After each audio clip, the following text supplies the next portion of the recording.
अधिकृत उम्मीदवार है, क्या कहेंगे? नहीं, देखो, हम कभी ये नहीं बोले कि हम ही अधिकृत उम्मीदवार हैं। हम इंडिया अलायंस में हैं, ये बात तो बराबर है। इस बात से तो न राहुल गांधी को इनकार है, न रियासती सतह किसी लीडरान को इनकार है। समाजवादी पार्टी के ताल्लुक तो इंडिया अलायंस का एक हिस्सा है, कांग्रेस पार्टी भी इंडिया अलायंस का एक हिस्सा है। ऐसा कई जगह होता है कि दोस्ताना मुकाबला हो जाता, कुछ सीट का ऐसा मामला हो जाता। अहम बात ये नहीं है कि इंडिया अलायंस का हिस्सा है कि नहीं है। अहम बात यह है कि आज जो इलेक्शन है वो तब्दीली का है और मौजूदा और साबिक दोनों एमएलए से 25 साल से लोग बेजार हैं। शहर के हालात सामने हैं, हर तरीके से लोग इन दोनों से खुश नहीं हैं। ऐसे वक्त में लोगों की नज़र ये है कि इनको कौन हरा सकता है।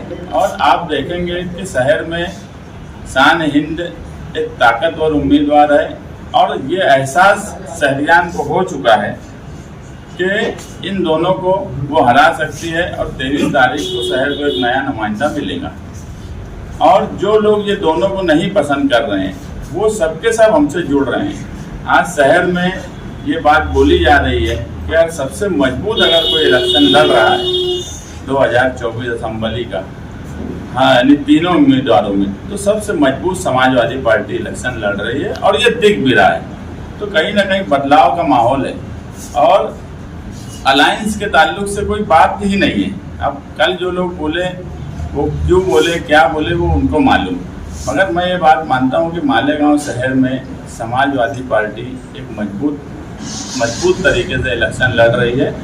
इसीलिए मजहबी, दीनी, सियासी तमाम ही पार्टियाँ हमारी हिमायत कर रही हैं। हमारी आम आदमी पार्टी भी हिमायत की, हमको कम्युनिस्ट पार्टी भी हिमायत की, हमको इसी तरह दूसरी रिजवान भाई बैटरी वाले की और दूसरी मजहबी तंजीमें भी हमको हिमायत कर रही हैं। आप देखेंगे कि हिमायत का जो सिलसिला है ये शहर में सिर्फ समाजवादी के साथ ही क्यों जुड़ा है। कोई भी जो शहर में ऐसी तंजीमें हैं जिनका अपना एक असर और रसूख है, ये यूथ कांग्रेस की पूरी बॉडी है, इनका अपना कोई असर है, अपने अपने इनके लोगों का अपने अपने हलके में शहरी सतह पे एक नाम है, एक पहचान है। एक पार्टी से जुड़े हुए लोग थे, तंजीमी तौर पे तो कुछ काम भी समाजी सियासी किए हैं। तो इनको जब ये एहसास हुआ कि आज ये दोनों को समाजवादी हरा सकती है तो ये एक ताकत के साथ आना चाहते थे, ये एक ताकत के साथ आए। इसमें विषय अलायंस और ये सब है ही नहीं। और विषय अलायंस का आप नहीं बोल रहे, लेकिन आप ये दोनों आजिम आजिम को शिकस्त देना चाहते, आपको वोटों की ताकत से लगेंगे। कांग्रेस के पास तो कल दावा करके रहते हमारे 30,000 पॉकेट वोट है, आप उनको क्यों नहीं मनाने की कोशिश करते? आपको तो वोट लेना है ना। एक बात समझ लो कि सर्दी का एहसास है हमें, ये मालूम है कि सर्दी अब आने वाली है। जो चीज़ होने ही वाली नहीं है, जो आने ही वाली नहीं है, उस पर मैं क्यों बात करूँ? तुम मुझे बोलेंगे सर्दी के ताल्लुक से बात करो तो मैं बताऊँगा कि सर्दी कितनी बढ़ेगी, क्या बढ़ेगी। मगर जो चीज़ की कोई अहमियत ही नहीं है, जो होने ही वाली नहीं है, जो आने ही वाली नहीं है, उसके बारे में बात करना भी ज़रा मुनासिब नहीं है। अच्छा, एक बात और तलीम भाई, अभी इलेक्शन को 8 महीने बाकी है, तो ऐन वक्त पे कांग्रेस के उम्मीदवार आपको मशवरा दे रहे कि आप बैठ जाओ, तो ऐसी क्या हो सकती है कि वो ऐन इलेक्शन के वक्त आपको मशवरा दे रहे? कौन मशवरा दिया? जैसे आपके ऊपर, अरे यार, मैं बोलूँगा कि आसिफ शेख और मुफ्ती साहब दोनों बैठ जाएं, तो बैठ जाएंगे क्या? आघाड़ी का उम्मीदवार आपको ये बोल रहे हैं कि आप बैठ, इसकी वजह क्या हो सकती है? अरे यार, मैं क्या बोल रहा हूँ कि मैं बोलूँगा कि यार ये दोनों को आज इलेक्शन लड़ना नहीं चाहिए। 25 साल का मंजर देखकर, शहर के तामीर और तरक्की देखकर, तो ये दोनों को बैठ जाना चाहिए, तो बैठ जाएंगे। अलायंस में नहीं लड़ रहे ना वो लोग, तो अलायंस में नहीं लड़ रहे ना वो लोग, तो अलायंस में लड़े या नहीं लड़े? तुम लोग अलायंस में ना, दोनों पे आज यहाँ पर हाँ, वोट तो डिवाइड होंगे तो नुकसान तो होगा ना उसका। कोई वोट डिवाइड नहीं होने वाली है, वोट सब बराबर हमको मिलने वाली है। हम वो हिसाब से हमारा काम है। हम इससे पहले ही बोले कि हम पूरा खाका बना के इलेक्शन लड़ रहे हैं। हमको ये भी मालूम है कि 20 तारीख को वोटिंग है, तो 19 तारीख को रात में 12 बजे क्या करना है, हमको ये भी मालूम है। कॉलोनी जलसे से समाजवादी पे आरोप लगा है कि इनको वोट देना बीजेपी को वोट देना, ये वोट काटने के लिए। ये तो ऐसा है कि एकदम हंसी वाली बात है। इल्ज़ाम वो लगा रहे जो खुद, ये बयान उनका खुद का था मौजूदा एमएलए का, कि मैं 2.5 साल यूपी सरकार के साथ रहा। यूपी सरकार के साथ मतलब बीजेपी के साथ। दूसरे एक उम्मीदवार हैं जो जग जाहिर है कि वो अजीत पवार के उम्मीदवार हैं। तो ये लोग इल्जाम लगाएंगे कि समाजवादी बीजेपी को, तो ऐसा कोई लॉजिक बैठना चाहिए, कोई लॉजिक नहीं है, ऐसी बातों को लोग लेते नहीं। सतह पर भी यही मामला चल रहा है कि अबू आसिम ने 4 ऐसी सीट खरीदी है जहां पर नोटों की तकसीम हो सकती है और सेकुलर उम्मीदवार हार सकते हैं, जिसमें मालेगांव, धुलिया। समाजवादी कौन सी पार्टी सेकुलर है कि नहीं है, पहले ये बता। हिंदुस्तान की सबसे बड़ी सेकुलर पार्टी अगर आज कोई है तो वो समाजवादी है, हिंदुस्तान की तीसरी बड़ी पार्टी है।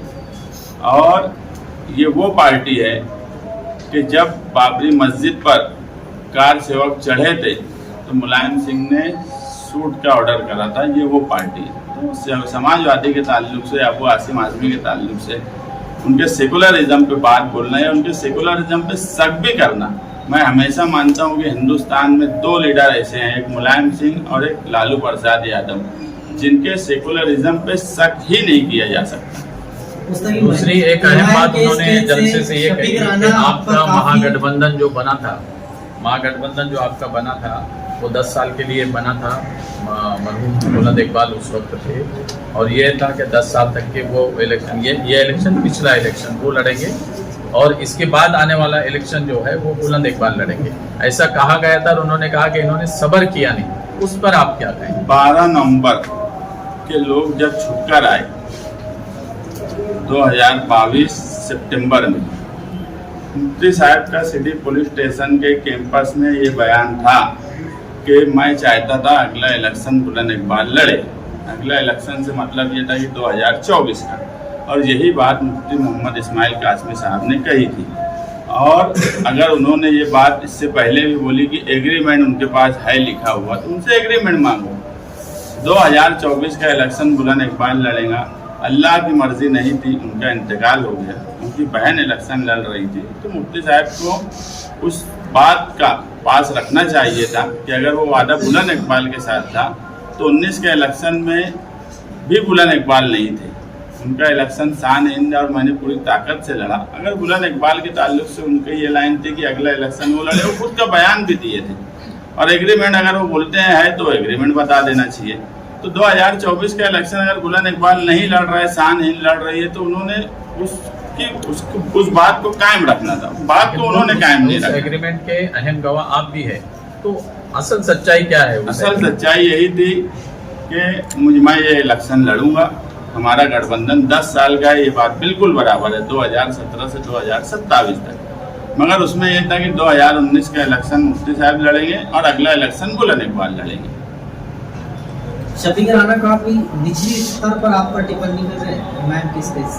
3 मौसम है आसिफ भाई, तीनों पे तुम मुझे बोलेंगे बात करो, गर्मी बारिश सर्दी, तीनों पे बात करूँगा। जो एकदम बेमौसमी है उस पर क्या बात करूँ? इलेक्शनी मंसूर का क्या कब तक रहा है? हम लोग इस मरतबा इलेक्शनी मंसूर नहीं जारी करेंगे, हम लोग इस मरतबा शान की गारंटी जारी करेंगे। हमेशा हर सियासी पार्टी मंसूर जारी करती है, मंसूर का क्या हाल होता है ये शहर ने देख लिया। 2019 का मंसूर में यही मीडिया सेंटर पे बड़ी भारी भरकम लोगों के साथ हमने जारी किया। मंसूर भी बड़ा भारी भरकम बनाया, ऐसा मंसूर बनाया था कि अगर आप देख लेते तो आप बोलते कि यार अगर ये मंसूर पे काम हो गया तो अगला 10 साल सुधर जाएगा। मगर मौजूदा MLA खुद ये बात मान ली है कि उन्होंने मंसूर पे अमल नहीं किया। मतलब ये कि सियासी पार्टियां जो हैं उसमें हम भी शामिल रहे होंगे पीछे, कि हम मंसूर तो बना देते थे मगर हमें ये नहीं पता रहता था कि कोई हमको कोई सजेस्ट किया कि यार प्राइमरी निज़ाम खराब है, तो हम बोलेंगे कि प्राइमरी निज़ाम खराब है, हम उसको सुधार लेंगे, ये कर लेंगे, वो कर लेंगे। मगर इस बार हम गारंटी देने वाले हैं। इतने टाइम तुमने ऐसे कोई कोशिश नहीं किए थे क्या? महागठबंधन में थे, मुफ्ती साहब को MLA बनाए, जम्बू जेट इतना दिल लुभाने वाला मैनिफेस्टो बना, तो ऐसा कुछ कोशिश नहीं की क्या मुफ्ती साहब ये जरा ये काम हो जाए? तो जीतने के बाद कोशिश करने के लिए हमको छोड़ा ही नहीं गया। मैं यहाँ तक मीडिया के लोगों का नाम नहीं ले सकता। कुछ सजेशन मेरे कोरोना का पीरियड शुरू हो गया था, मेरे कई सजेशन उनको मैं दिया कि यार इसको ऐसे से ऐसे कर लो, ऐसे से ऐसे। जब मुझे लगा कि ये मेरी बात नहीं मान रहे हैं तो मैं मालेगांव शहर के 2 मीडिया के जिम्मेदार लोगों को बोला यार खुदा के वास्ते उनको जाके समझाओ ये शहर और कौम के लिए इस तरीके से अगर काम करेंगे तो उनको भी फायदा होगा और शहर को भी फायदा होगा। मुझे लगा कि यार मेरी बात अगर नहीं सुन रहे तो मीडिया के ये दो ऐसे जिम्मेदार हैं जिनकी बात इसलिए भी वो सुन लेंगे कि ये सोच के कि यार इसमें उनको भी आगे मुस्तकबिल में फायदा होगा, मगर उसके बाद भी उन लोगों की भी बात नहीं सुनी गई। तुमने कोशिश की है। हाँ।